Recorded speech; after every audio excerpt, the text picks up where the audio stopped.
इस शुभ अवसर पर यहाँ मंच पर बैठे मेरे तमाम ही सम्मानित साथी, यहाँ दूर दराज से आए हुए मेरे भाई, और ऐसी गर्मी में अपना बहुत कीमती वक्त निकाल कर आई मेरी बहनें, जैसा अभी आपको राजेश भैया ने बताया कि मेरा उनका क्या रिश्ता है,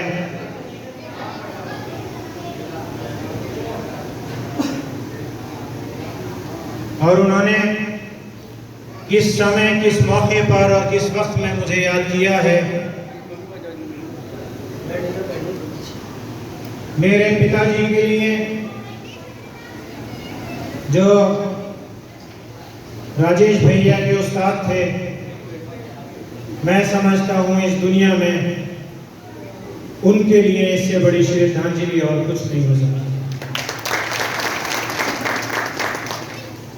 मेरा एक प्रोग्राम आज धामपुर में भी है, लेकिन जब रात भैया का मेरे पास फोन आया तो मैं किसी भी हालत में अपने आप को रोक नहीं पाया। क्यों नहीं रोक पाया? क्योंकि मुझे मेरे सगे भाई राजेश कुमार सागर ने बुलाया है।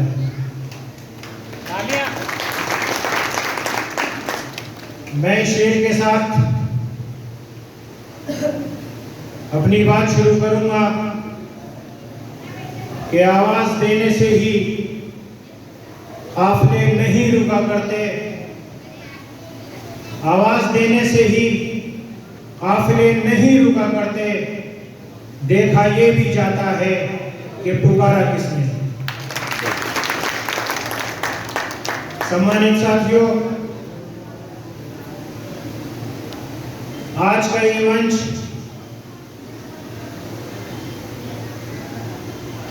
एक ऐसे नाम से सजाया है जिसे एक वर्ग विशेष के नाम से जोड़ दिया गया, जबकि वो ऐसा नाम था कि जिसने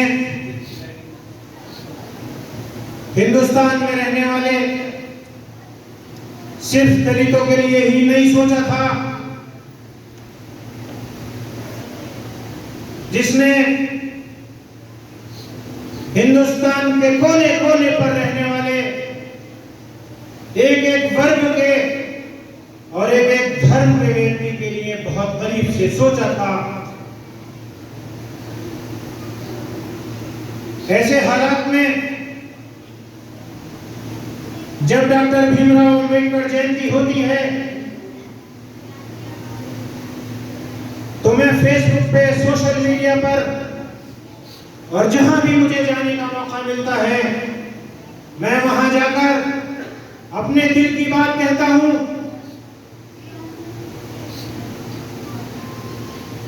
और मैं बड़ी कदर करता हूं बाबा साहब की।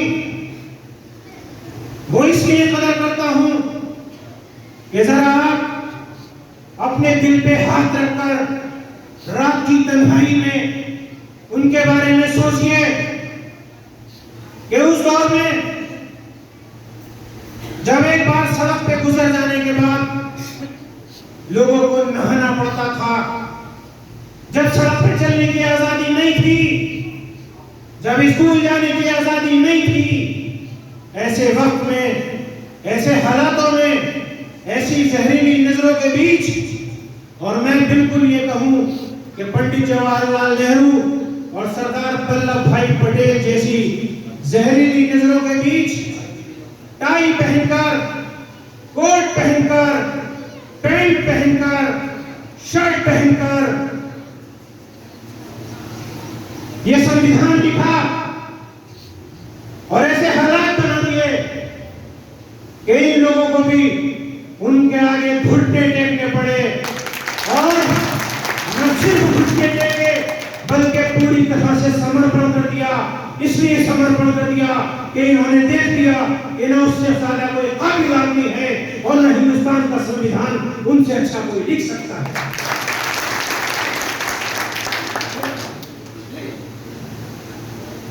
अगर आज बाबा साहब हमें शिक्षा का अधिकार न देते, समानता का अधिकार न देते, तो शायद आज जिस खूबसूरत बिल्डिंग टीएमआर डिग्री कॉलेज में आप लोग बैठे हो, इस खूबसूरत बिल्डिंग में आप और हम नहीं बैठे होंगे। अगर बाबा साहब भीमराव अम्बेडकर का ये संविधान न होता तो हम भी आज किसी बनिए की या किसी लाला की दुकानों पर बैठ के पुड़िये मांग रहे हैं। लेकिन मैं सैल्यूट करता हूं, बार बार सैल्यूट करता हूं बाबा साहब को, कि जिन्होंने उस जमाने में न सिर्फ पढ़ा बल्कि हमें एक लाइन दी, हमें काम करने का एक तरीका दिया और ऐसा संविधान लिख दिया कि जो पूरे विश्व में सबसे विशाल संविधान, सबसे संतुलित संविधान है। साथियों, आज हम क्या देखते हैं, बड़ा अफसोस होता है कि आज हमारी सरकारें नहीं हैं। पहले जब हमारी सरकारें हुआ करती थी तब हम ये सोचते थे कि सरकार किसी की भी हो हमारे ऊपर क्या असर पड़ेगा। हम जनता हैं, हमें अपने काम करने हैं, हम अपने काम करते रहेंगे, सरकारों का असर हमारे ऊपर नहीं पड़ेगा। लेकिन आज हमें एहसास होता है कि हमारी वो सोच गलत थी। हमारी कामयाबी, हमारी फलाह और बहबूदी जब ही है जब हमारी सरकारें हों। जरूरत महसूस होती है जब मॉब लिंचिंग के नाम पे मासूम बच्चों को मार दिया जाता है। मंदिर में एक मासूम बच्चा अगर सफाई करने के लिए या पानी पीने के लिए जाता है तो उसको कुछ तिलकधारी लोग मार दिए हैं। तब जरूरत महसूस होती है कि सरकार हमारी होनी चाहिए। जब सरकारी नौकरियों में सरकारी नौकर को बड़ी हकीर और बड़ी जलील नजरों से देखा जाता है, तब जरूरत महसूस होती है कि सरकार हमारी होनी चाहिए। जब बिहार के आरा जिले में एक दलित मासूम नाबालिग बच्ची का अपराध बलात्कार करके उसे नंगा करके गांव में पंचायतों के सामने घुमाया जाता है, तब महसूस होता है कि सरकार हमारी होनी चाहिए। जब हम नौकरियों के लिए परेशान होते हैं और हमारी नौकरी का कोई अवसर हमें नहीं मिलता, तब हमें जरूरत होती है कि सरकार हमारी होनी चाहिए। जब आरक्षण जैसी सुविधा को प्राइवेटाइजेशन के नाम पर समाप्त करने की कोशिश होती है, तब जरूरत महसूस होती है कि सरकार हमारी होनी चाहिए। हम जगह जगह बैठते हैं और सरकार दूसरे लोग बना लेते हैं। आज हमें अपने इस नेतृत्व के अंडर में यह तय करना पड़ेगा कि हमारे आने वाला संकल्प क्या होगा, हमारा आने वाला मिशन क्या होगा। क्योंकि आज हमें जो जिंदगी गुजारनी थी वो गुजार चुके, लेकिन अब हमें ऐसा लगता है कि हमारे बच्चे का आने वाला फ्यूचर बहुत खराब है। अपने बच्चे के भविष्य को बनाने के लिए, अपनी आने वाली जिंदगी सुधारने के लिए हमें और आपको एक होना पड़ेगा। और आज उसी मुहिम को आगे चलाते हुए आज अपने बड़े भाई राजेश जी के कहने पर मैं यहाँ आया हूँ। साथियों, मैं कहता हूँ कि इतनी खामोशी से जो आप लोग बैठे हैं, ये खामोशी आपके बीच में नहीं होनी चाहिए। मैं बार बार कहता हूं अगर भीख है तो न मिलना बेहतर। जिंदगी अगर भीख है तो न मिलना बेहतर। और अगर हक तुम्हारा है तो इतनी खामोशी से ना मांगो। अपना अधिकार छीनने के लिए, अपनी बात मनाने के लिए आपको अपने अंदर वो जोश, वो जज्बे के साथ साथ वो सोच भी पैदा करनी होगी, जिस सोच हमारे डॉक्टर बाबा साहब भीमराव अम्बेडकर की।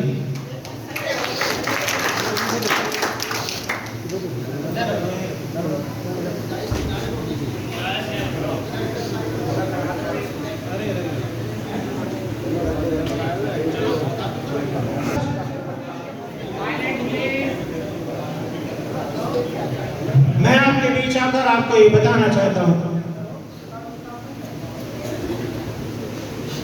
कि मुल्क की आजादी में कहीं से कहीं तक उन लोगों का कोई योगदान नहीं है जो सरकारों में बैठे हैं। और जब उनका कोई नाम नहीं है तब मैंने देखा, मेरा भाई सुप्रीम कोर्ट में गजेटेड ऑफिसर है, जब उसने मुझसे कहा क्या हो तुम्हें एक बहस दिखाता हूं, मेरे भी दिल में अरमान था कि मैंने हाई कोर्ट में बहस देखी है, सुप्रीम कोर्ट में मैंने बहस होती हुई कभी नहीं देखी थी। मेरे दोस्त ने मुझे चीफ जस्टिस ऑफ इंडिया के चैम्बर में ले जाके बिठा दिया कोर्ट में। वहां मैंने देखा कि एक वकील साहब बहस कर रहे हैं, डबल बेंच उनको सुन रही है। हाई कोर्ट की बहस 15 से 20 मिनट में निपट जाती है, लेकिन वहां मैं 2 घंटे बैठा, 2 घंटे तक लगातार बहस चलती रही। मैं बोर हो गया। मैंने जब बाहर निकलकर सुप्रीम कोर्ट में अपने उस भाई से पूछा कि ये कैसी बहस है कि जो 2 घंटे हो गए और खत्म नहीं हो रही, तब उसने कहा कि ये बहस 2 घंटे में खत्म नहीं होती, ये बहस पूरे दिन, 2 दिन और 8-8 दिन चलती है। और 8-8 दिन एक ही वकील बहस करता रहता है। तो मैंने उससे कहा ये कौन सा ऐसा गंभीर मुद्दा है जिसकी 8-8 दिन बहस चल रही है। तब उसने मुझसे कहा कि ये संविधान के संशोधन की बहस है, संविधान के संशोधन की बहस है। बराबर वक्त में हो रही है संविधान के संशोधन करने की। वो इसलिए हो रही है,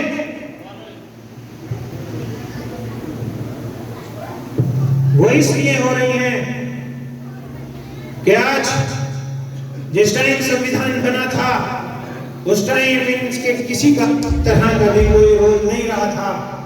आज ये सत्ता में है तो ये सोचते हैं इतिहास में हमारा भी नाम आ जाए, इसलिए ये हमारे संविधान से बराबर खिलवाड़ करते हैं। और अगर हम और आप जागृत हुए, अगर हम और आप जागरूक हो गए, खड़े हो गए, तो हम वो हैसियत रखते हैं, वो हिम्मत रखते हैं कि हम सरकारों को पलट सकते हैं। और हमने पहले ही सरकारों को पलट के ये एहसास कराया है कि हमने जब चाहा है सरकार बनाई है, और हमने जब चाहा है सरकार बिगाड़ी है। सरकार में बैठे हुए लोगों को यह सोचना चाहिए कि ये सरकार कभी किसी की जिंदगी भर की नहीं होती, ये आती जाती रहती है। साथियों, आप जैसे लोग जो पेन की लड़ाई लड़ते हो, जो कलम की लड़ाई लड़ते हो, आप जैसे लोगों का इस धरती पर होना बहुत जरूरी है। अगर कोई पेन की लड़ाई लड़ने वाला है, अगर कोई कलम की लड़ाई लड़ने वाला है, तो उसका सम्मान करना हमारी जिम्मेदारी है। क्योंकि मैं आपको बताऊं कि कली बेच देंगे, चमन बेच देंगे, कली बेच देंगे, चमन बेच देंगे, ये फूलों से भरी अंजुमन बेच देंगे। कली बेच देंगे, चमन बेच देंगे, ये फूलों से भरी अंजुमन बेच देंगे, और कलम के सिपाही अगर सो गए तो ये सियासत के ताजिर वतन बेच देंगे। साथियों, इस मुल्क में हमारी कुर्बानियां हैं। अंग्रेजों भारत छोड़ो, ये आंदोलन हमने दिया। साइमन गो बैक, ये आंदोलन भी हमारा है।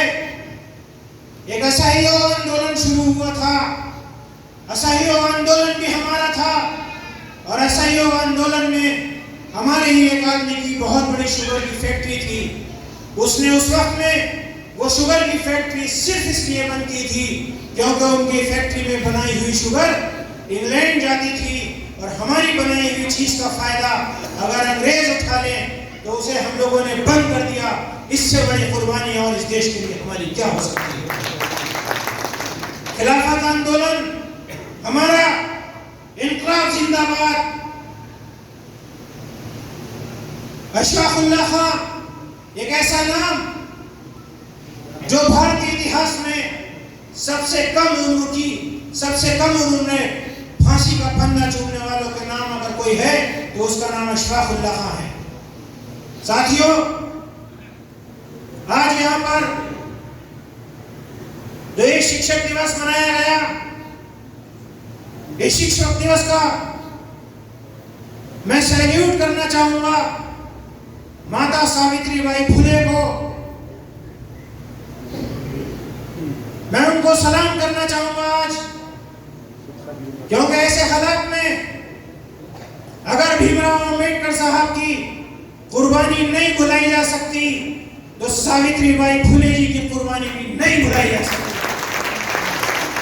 इसलिए कि उस वक्त में जब अच्छे कपड़े पहनने का अधिकार नहीं था, जब सड़क पर निकलने का अधिकार नहीं था, जब पढ़ने का अधिकार नहीं था, उस वक्त में माता सावित्रीबाई फुले ने तालीम हासिल करी। और ये भारत का गर्व है जिसे इतिहास में दफन कर दिया है कि सावित्रीबाई फुले इस हिंदुस्तान की पहली महिला शिक्षक थी। इसे हम और आप आगे नहीं बढ़ाएंगे तो फिर कौन आगे बढ़ाएगा। पहली ऐसी महिला थी जिन्होंने न सिर्फ शिक्षा हासिल की बल्कि वो इस हिंदुस्तान की पहली महिला शिक्षक थी। और उसके साथ एक शेख हसीना नाम था और ये सावित्रीबाई फुले नाम था। ये दोनों ने मिलकर हिंदुस्तान का पहला महिला विद्यालय खोला था। ये भी हमारे लिए इतिहास है, इसे भी हमने छुपा रखा है। तो साथियों, बहुत इतिहास है, बहुत बात करनी थी आपसे, लेकिन संचालन महोदय का भी आदेश ये है कि थोड़ा शॉर्ट करिए। मैं अपनी इस बात के साथ कि ये हमें मिटाना चाहते हैं, लेकिन हम नहीं मिटेंगे क्योंकि हम और आप एक हैं। अब हमारे मिटाने वालों के मंसूबे किसी हालत में पूरे नहीं होंगे। इसलिए नहीं होंगे कि सामान्य तिजारत मेरा ईमान नहीं है।